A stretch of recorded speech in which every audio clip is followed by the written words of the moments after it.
Have you ever felt a disconnect between your faith and your reality? A quiet frustration that your prayers, no matter how sincere, seem to hit a glass ceiling?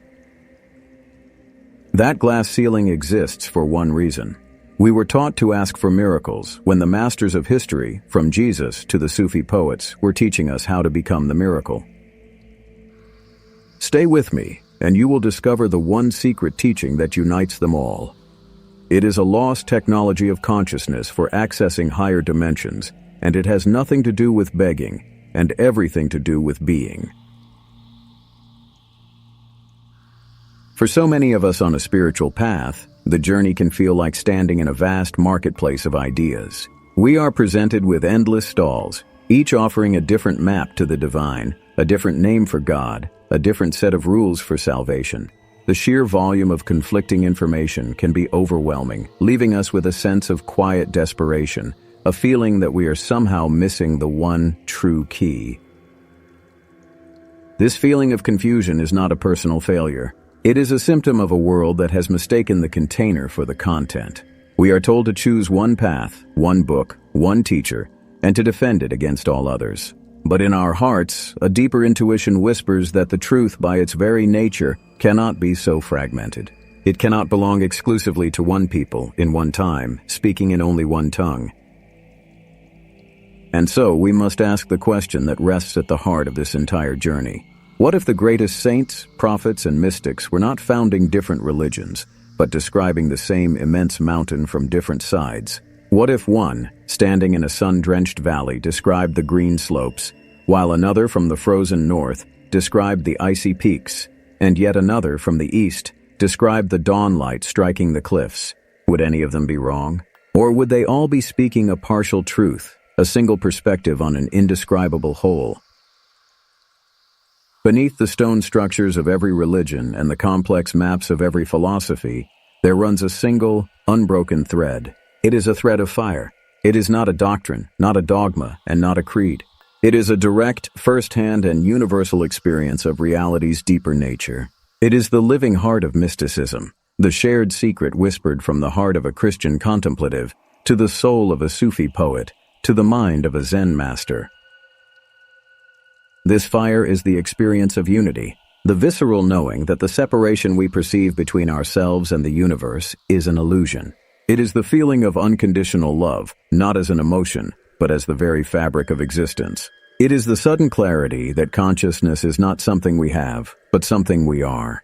This is not a truth to be learned from a book. It is a reality to be remembered within oneself. Religions are often built around the memory of this fire. They preserve the ashes of that original explosive encounter. The ashes are the rituals, the laws, the stories, and the traditions. They are important. They point back to the place where the fire once burned. But too often, we have forgotten the fire and begun to worship the ashes. This video is an invitation to follow that thread of fire. We will gently set aside the ashes for a moment, not with disrespect, but with reverence, to seek the living flame that still burns at the core of these traditions.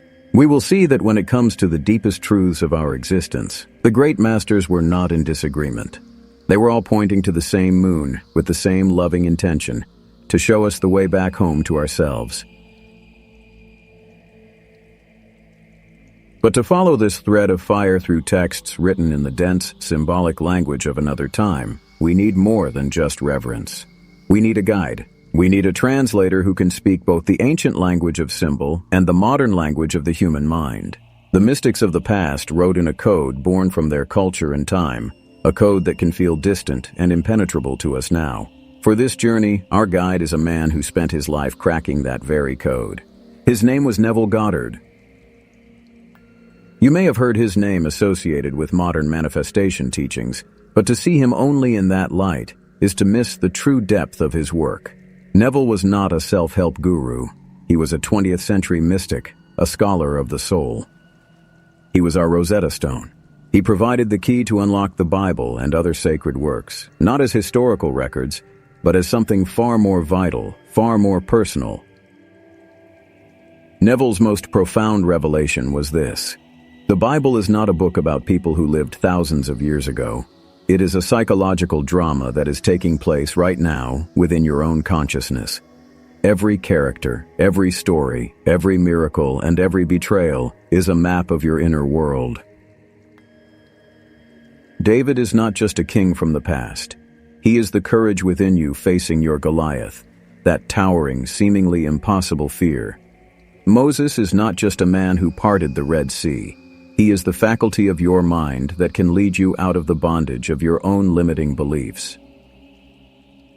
This single shift in perspective changes everything.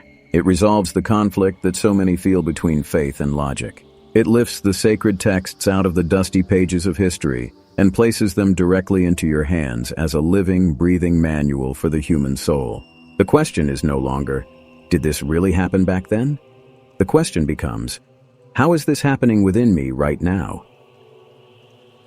With this psychological key, Neville unlocked the central mechanism of creation described by the ancients.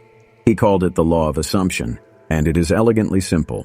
To change your life, you do not struggle to change the outside world. Instead, you must assume the feeling of your wish already fulfilled. You do not hope for it, wish for it, or pray for it to come to you. You mentally and emotionally inhabit the reality where it has already happened. This is not a new idea. It is a modern articulation of one of the oldest mystical principles known to humanity, captured in the Hermetic axiom, as above, so below. The above is the world of your consciousness, your imagination, your feeling states. The below is the three-dimensional world of circumstances, conditions, and facts.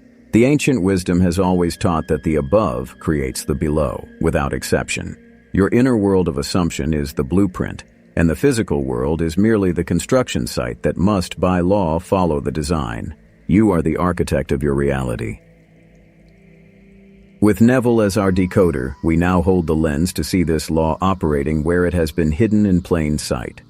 Let us now turn to the first master he studied so intensely. Let's uncover the quantum command hidden in the words of Jesus. With our decoder in hand, we turn to a verse that many of us have heard 100 times, perhaps without ever grasping the sheer operational power contained within it.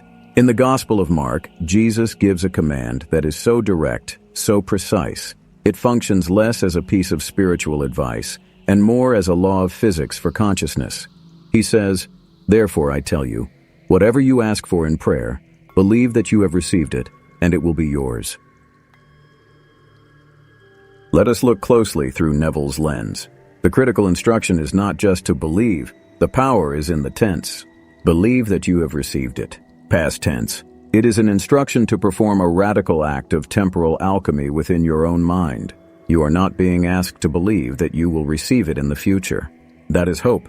Hope is a beautiful thing, but it is a confession that you do not yet have something. Hope, by its very nature, perpetuates a state of lack. To hope for health is to acknowledge you are sick. To hope for abundance is to confess you are in need. The command from the Galilean master is far more profound. It is to bypass the state of hoping and wanting entirely. It is to perform a quantum leap in your imagination, to collapse the wave of future possibilities into the single particle of a present psychological fact. You are to go to the end of your journey, to the moment after your prayer has been answered, and to live from that state of being, here and now. You are to feel the relief, the gratitude, the peace, the joy of the fulfilled desire, even while the world of your senses tells you a different story. This is the very essence of faith as the mystics understood it. In the ancient Jewish tradition, there is a concept known as emunah. We often translate it simply as faith or belief, but its root meaning is far more active. It means to train, to nurture, to stabilize. Emunah is not a passive acceptance of a creed. It is the active, disciplined training of your own consciousness to remain loyal to a reality that is not yet visible to the eye. It is the art of stabilizing your awareness within the feeling of the wish fulfilled until that inner state becomes so solid, so real, that it has no choice but to manifest in the world around you. Modern science, in its own language, is beginning to validate this ancient technology. We see its echoes in the placebo effect. Consider the rigorous studies conducted at Harvard by researchers like Ted Kapchuk. In these studies, patients given a simple sugar pill, but told it is a powerful new medication, have shown remarkable, measurable physiological changes. Their brains, firmly believing that healing is already in process, release the precise neurochemicals endorphins, dopamine, serotonin that actually create the healing. The body doesn't respond to the external pill. It responds to the internal, unwavering belief. The body responds to the assumption. The command of Jesus, then, is not a call for wishful thinking. It is a precise instruction for operating the machinery of your own consciousness. It is a call to become an active participant in your own creation, to choose the state of being you desire, and to inhabit it so completely that the universe reorganizes itself around your conviction. Jesus gave the command. But where precisely does this powerful act of creation take place? For the answer, we must travel from the hills of Galilee to the deserts of Persia and enter the alchemical workshop of the Sufis. The Sufi mystics of Islam, the great poets of the heart like Rumi, approached this same truth from a different angle. If Jesus gave the command, the Sufis described the space in which that command operates. Their starting point was an idea of profound beauty and simplicity. The universe is a mirror, and your heart is the one who looks into it. And in a single breathtaking sentence, Rumi gives us the first key to the alchemist's workshop. He wrote, "Your task is not to seek for love, but merely to seek and find all the barriers within yourself that you have built against it."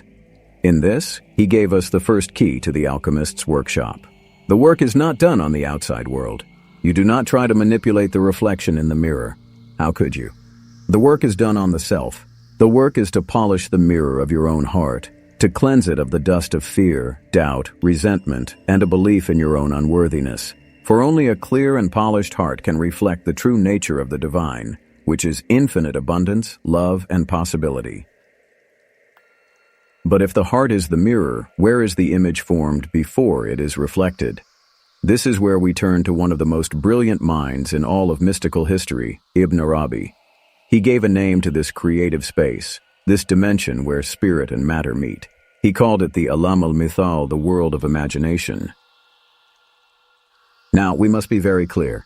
In our modern world, the word imagination has been relegated to the realm of fantasy, of make-believe, of things that are not real.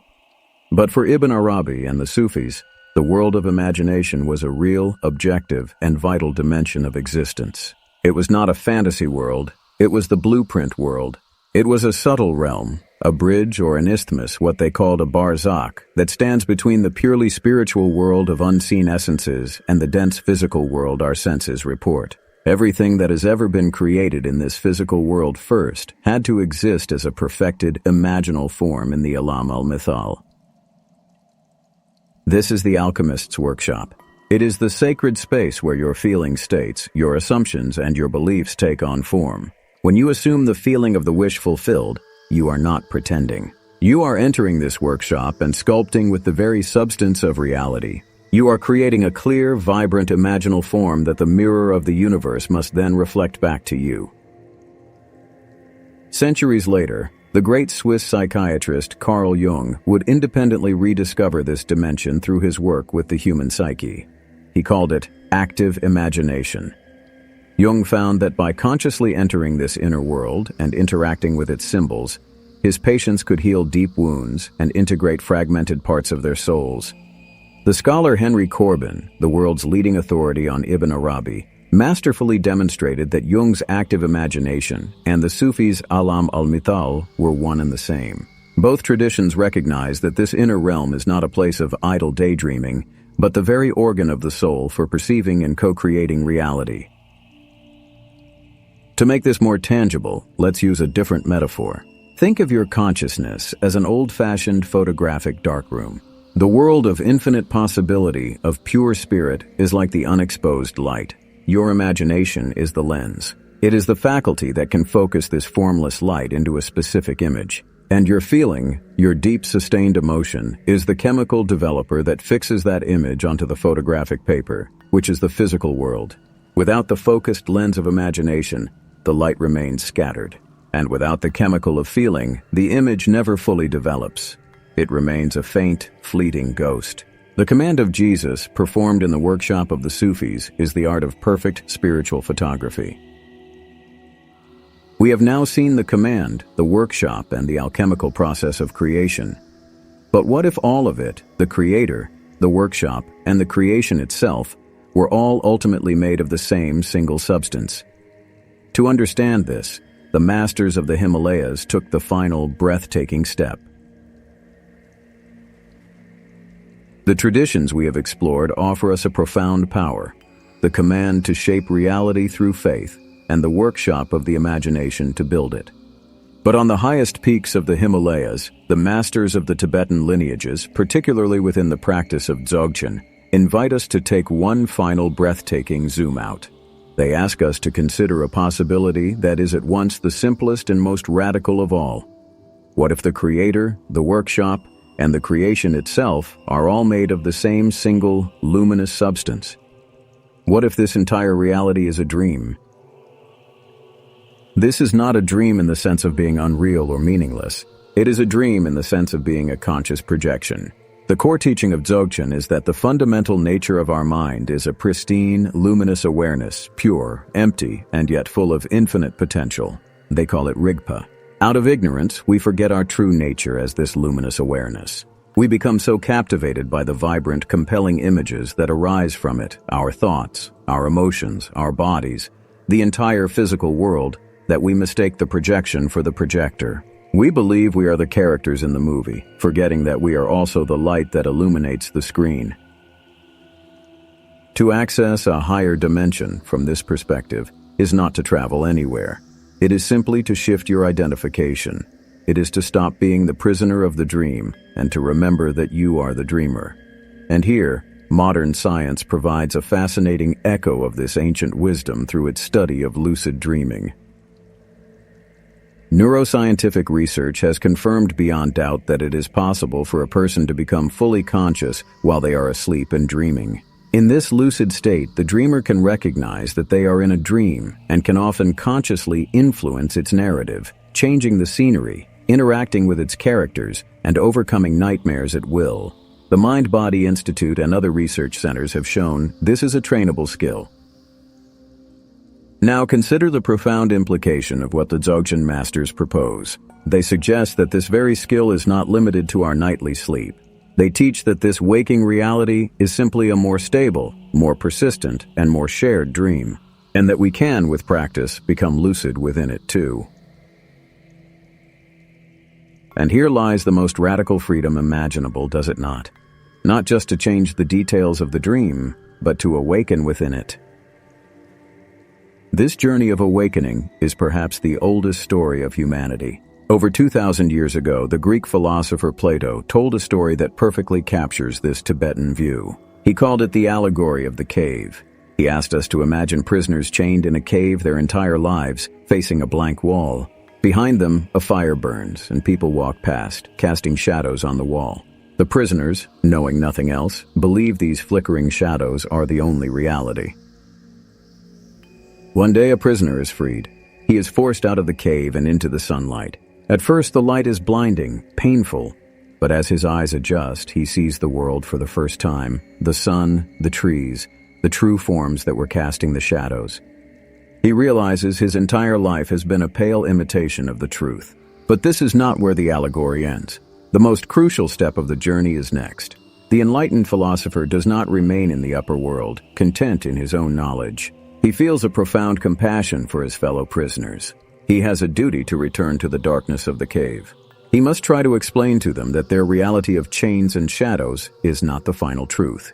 They may mock him, they may even try to harm him, for the light he speaks of is too threatening to their familiar world. But he returns nonetheless, not to prove that they are wrong and he is right, but to show them the light that they too possess within themselves, a light they have simply forgotten how to see. We have walked a long and winding path together.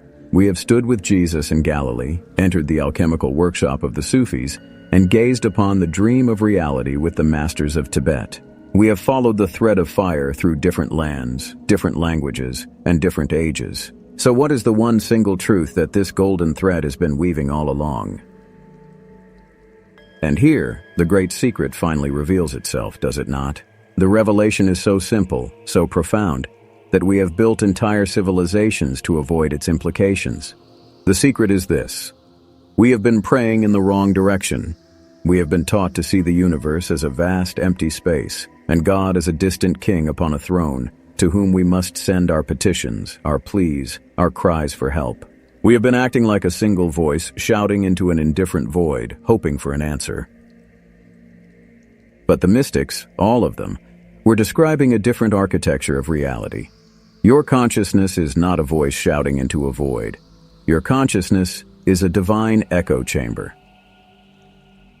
An echo chamber does not judge the sound that is made within it. It has no will of its own. It is not capable of deciding whether the sound is worthy or unworthy, beautiful or dissonant. Its nature is one of perfect, impartial, and instantaneous reflection. If you fill it with the frequency of lack, of fear, of I am not enough, it can only echo back the evidence of lack, fear, and not enoughness. It is a law. But if you can learn to generate a new sound, a new note, a new frequency, the frequency of gratitude, of peace, of love, of the wish already fulfilled, the chamber has no choice but to fill your entire reality with the echo of that state. This is the key that unlocks everything.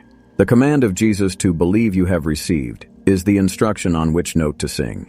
The Alchemical of the Sufis is the description of the very air within the chamber, the imaginal medium through which your note travels and takes form. And the Dzogchen view of the Tibetans is the ultimate realization that you are not just the singer. You are the song, the chamber, and the listening ear all at once. The great spiritual error, the one that has caused so much suffering, is not the heresy of believing we are creators. The true heresy, the one that keeps us in chains, is believing that we are separate from the creation. It is the illusion that the power is out there and we are in here, small and wanting. This changes everything. Prayer is no longer an act of asking, it becomes an act of being. Meditation is no longer an escape from the world, it becomes the tuning of your instrument. Your life is no longer a trial to be endured, it becomes a song to be sung.